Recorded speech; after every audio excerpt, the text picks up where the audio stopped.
Greetings Boffins, welcome to the Boffin Lab. I'm Mardor Tarrant and this is a Nano-Guide for EVE Online. You have recently got back from the Forwards Operation Base and you have rewards waiting for you in your Redeem Items section.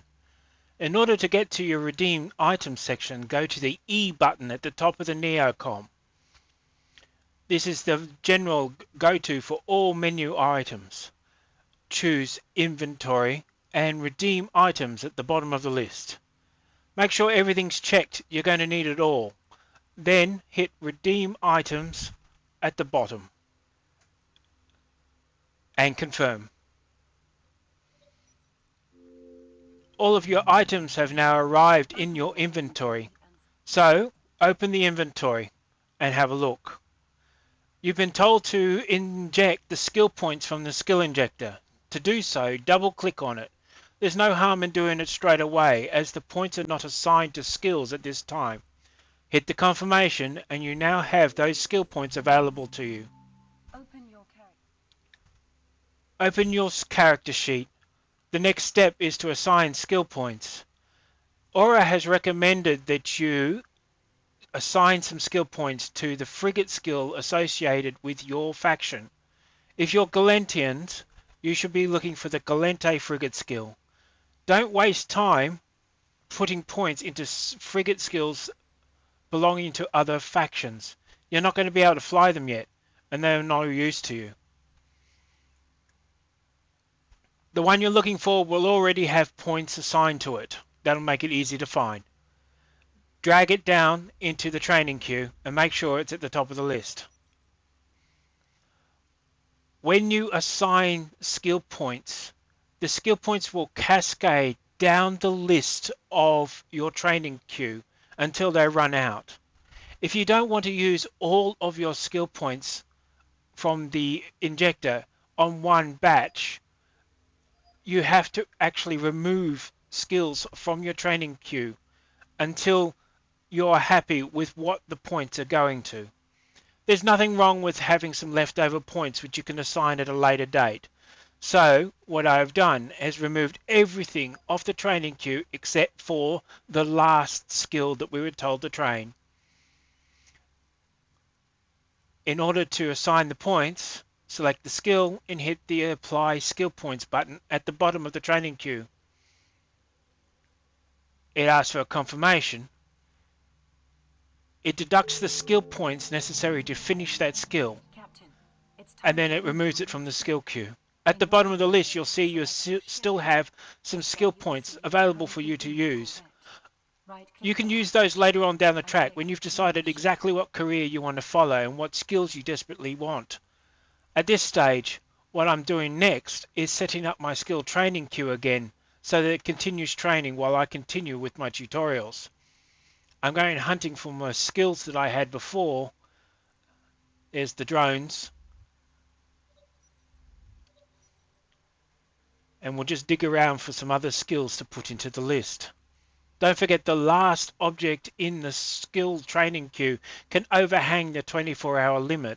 This allows you to actually have a good deal more than 24 hours worth of training queue on the list. This helps you just in case you don't come back the next day or the day after. Your training won't be wasted. Once your training queue is set up, you can clear the screen. Your next step is to change into the new ship. First of all, leave your current ship by right-clicking on it in the ship hangar and choosing Leave Ship. This puts you into your pod. You should now right-click your new frigate and select Assemble Ship. Your next task is to assemble the ship that you were given. Ships are packaged in order to make them easily transported or to be put on the market. While they're packaged, they have a smaller volume and can fit into cargo ships quite easily. However, when a ship is packaged, all its fittings, modules, cargo and drones are removed and placed into your inventory hangar. Any rigs fitted to the ship are lost.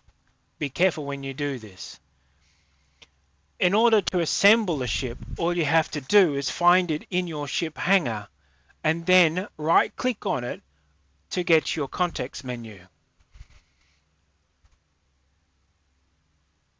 The option to assemble the ship should be on the list, and that turns it into a viable ship which you can pilot. Right-click your new ship and select Make Active. Another You option have to now boarded remember your is new that you ship. can in fact name your ship by right-clicking on it and choosing Change Name. I've decided to call this ship the Spear. In order to board your ship, right-click on the ship again and choose Make Active, and your pod is inserted Right-click into your the old ship, Corvette ready and to select fly. Repackage. This will remove the mod. The next step, however, is that you need to package up the old ship, the one that you were just flying. Right-click on it and choose Repackage. Everything that was in the ship or fitted to the ship will now go into your inventory. Time to start putting stuff on your ship. Open the ship fitting window and start dragging your fittings from your inventory onto the ship. They'll only fit in certain locations. There's a symbol that you can match to make it easy to recognize. The fleet is at the gate. You'll need the 3 guns you were Reloading given, objectives. the Destroy the afterburner, the hive. stasis Complete the webifier, threat. damage control, Recruit. and armor repair unit. At this point in time, there's a few things you should do before you leave. First of all, don't take anything other than what's currently fitted to your ship. You don't need any more than this. This is it. Remove any extras. The next thing you can do is fix your weapons so that they're all linked to one button or group. At the moment, they will display as 3 separate weapons in your overview. However, if you hold down the Shift key and drag a weapon from one place onto the other, like so, you will see that they're now in Group 1. To add the third weapon to the group, hold down Shift, click and drag onto the rest of the group.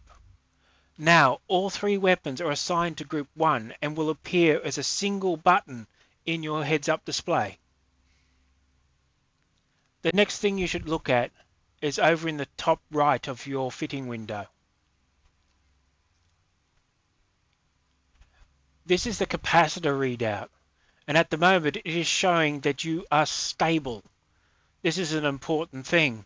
What it means is that even though you can turn on every single object on your ship that uses power, your ship is going to recharge its capacitor faster than the ship will use it. This is a good place to be in for a lot of situations, as it means that you do not have to micromanage your capacitor. However, typically in PvP situations, this is not optimal. This is usually used for PvE options. There's one last thing you should do before you leave, but I'm not going to tell you why at this stage, so I don't spoil the surprise. The ship insurance panel allows you to pay a small amount of money, and if your ship is destroyed, you get a reward or a payout for it. If you're doing anything at all risky, and to be honest, just about everything you do in your early stages will be risky, you should insure your ship for the best money you can. Check your wallet balance, and then select the best insurance you can afford at this time, and insure your ship. It will be covered for the next 3 months and until you repackage the ship. If it's destroyed, you receive a payout. Now that you're all set to go, click on the destination that Aura's given you. It will show that you have to When you get fly to a 3 solar destination, systems click on to the reach your next target. location marker. The next step is to fly to and then engage the Drifter Hive. That's the next tutorial. In the meantime, have fun, good hunting.